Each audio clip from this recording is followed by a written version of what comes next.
tell me a little bit about your farm? First of all, you're a full-time farmer? Yes, we are a full-time farmer, yep. Okay. How long have you been at it?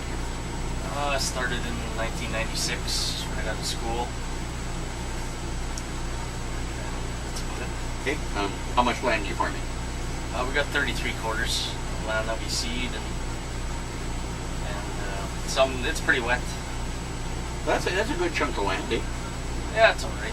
Some fields are pretty wet, some are drier, but it's pretty wet around here. Okay. What are you seeding this year? You mentioned the conditions are a little wet this spring, but for most guys I've talked to, conditions this spring were probably better than they've been in 2 or 3 years. We seed canola, peas, and wheat. And definitely the seeding conditions were better, but just the water volume is just too much where there's no drainage. It just can't go nowhere.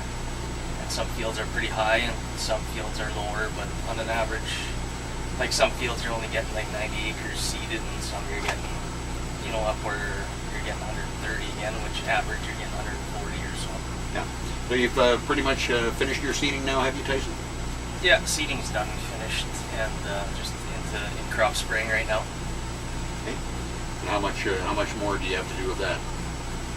We're about a quarter done spraying, and got a little bit to go yet. Some is ready, and some just needs a little bit of time. I know a lot of guys have kind of backed off on their canola this year. Is that the case here in the Grayson area? Yes, definitely for us, for sure.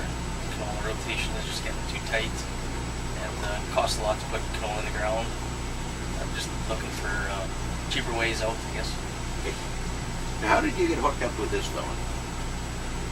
Well, as far as the farming goes, I know you're related. Well, it's kind of one of those things where you pushed off on me, you said take it or leave it. I took it, so I'm gonna try and make it work, and so far it's working right. You farmed in this area how long? We started in '75, so been here for a while. Yeah. Dad was here, and my grandpa before that, so Tyson fourth generation. Okay. And you have another place somewhere else, don't you?